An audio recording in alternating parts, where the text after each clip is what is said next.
Hey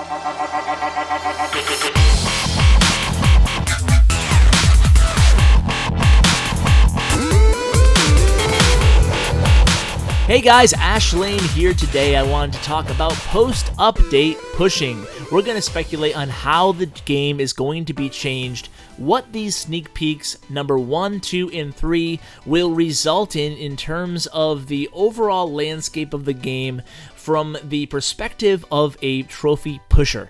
So before we get into my speculation on how the game's going to change, I should note a couple things. One, if you haven't heard my Beyond the Sneak Peek episodes, go back and listen to them. I had Godson, Powerbang, and Beaker's Lab on for each of the sneak peeks. We kind of discussed them a few hours after we were able to digest the actual sneak peek. And the other thing is, last night I brought you a how the update will affect farming, and I gave you a sample day in the life of a farmer on last night's episode. I really think that would be a valuable tool to go back and listen to if you haven't yet. But anyway, let's move forward here with the pushing. So this update really fixes trophy pushing. We'll get to why it's broken in a bit here, but let's just cover the basics here. One of the biggest things that's coming from this update that hasn't been talked about nearly enough in terms of the effect it will have on trophy pushers is the floor that they raised in terms of minimum cups offered, minimum trophies offered per league. You can see on this chart here, Gold and Crystal League, you now will not see 1 cup offers. Master League, you will only see a minimum of 3. Champion 4, Titan 3 and 2, the minimum will be 5. Titan 1, the minimum cups and legends will be 6. That's absolutely huge. It's really going to free up trophy pushing for the everyday player, someone who can't grind out 12 hours or more a day. Again, we'll get to that, why it was broken in just a little bit here. But you can see by these next 2 charts, you're able to see side by side how the trophy situation looked before update, currently as we are right now, and how it will look after the update. Basically, they just, like I said, they raised the floor a little bit, and then they took down the ceiling. You'll still find those whale offers, but they look to be capped out around 48 cups, whereas before they were at 59 cups. So anyway, let's move on to how I think this will be a easier path to Legends League or Titan or Champion. But before we do that, we should probably cover the cons. There are 2 ways that the new system will affect trophy pushers in a negative way. Now, hopefully that will be more than offset by the positives, but we wouldn't be doing justice to the conversation if we didn't also mention the cons. So that is, the new Village Guard can eat an extra of 1 to 3 hours, depending on, or I guess 30 minutes now in Champions League, to 1 hour in Titan 3, to 2 hours in Titan 2, to 3 hours in Titan 1 and Legends, added on to your possible shield time.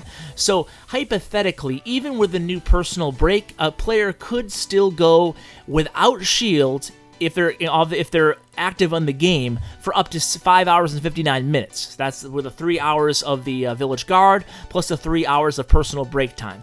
Okay, also attacking through shields will allow for some of the new pool of bases to be tapped into. Now that you can attack through your shield, that's going to obviously result in more attacks, right? But we'll go to the flip side now. Let's go to the easier path to Legends League slide here.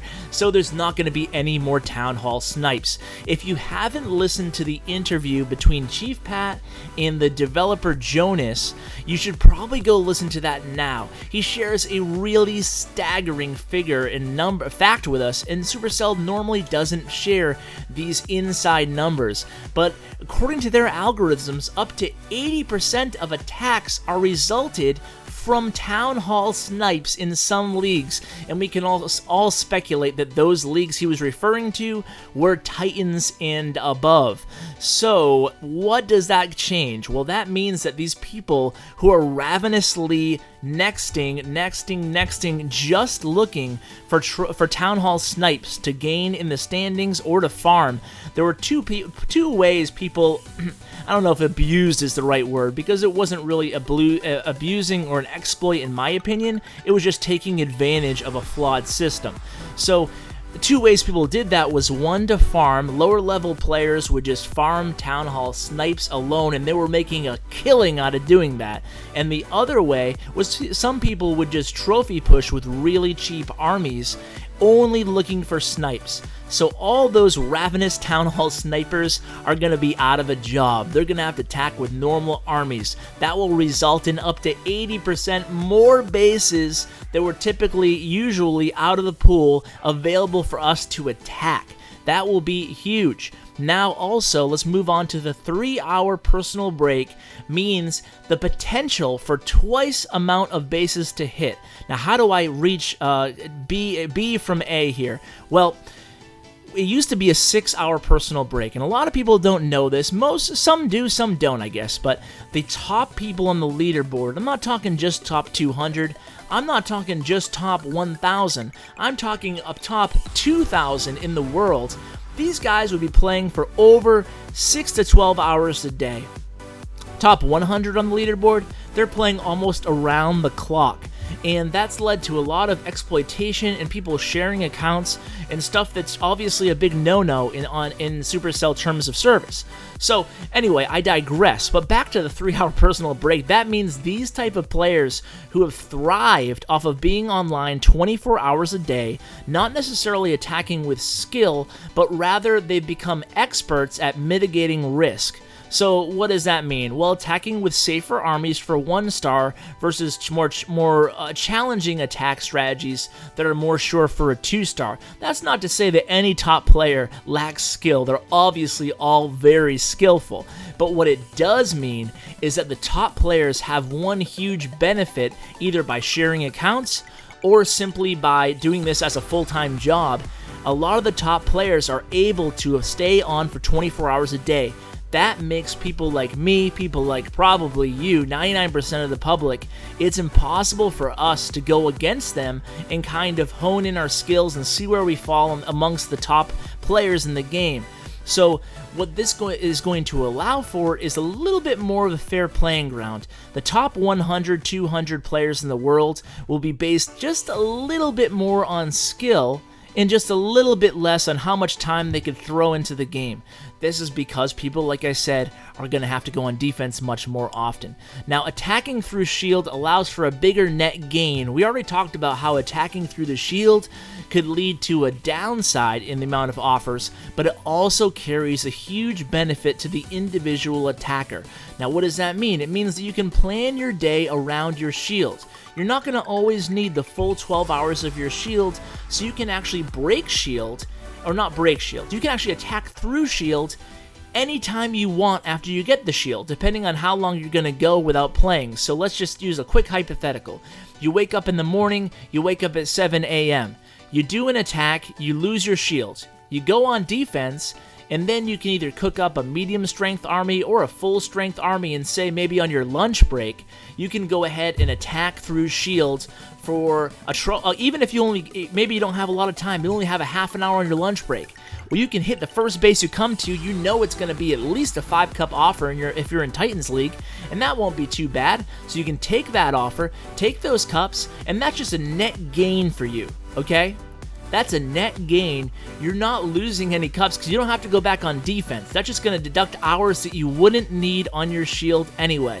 So that's a huge advantage for the trophy pusher. Now, the last one we already talked about is 5 more cups. 5 or more cups per offer is absolutely huge. If you're going on a push, that means you can boost and you can push and you can actually see some decent gains on the night. It's no longer going to be a game of just worrying that you tread water, worrying that you're not going to lose as much on defense as you're going to be able to gain in 2 to 4 to 6 hours on offense. So the last thing I want to talk about before the episode gets too long, before I ramble as I am known to, is what about the clouds? So there's 3 ways that the clouds could improve over time. 1 is long-term and 2 is short-term. Long-term, population change. Well, hopefully these new changes will result in a more healthy game environment. That's my hope. Obviously that's your hope if you're watching this long in, you're passionate about the game and about trophy pushing.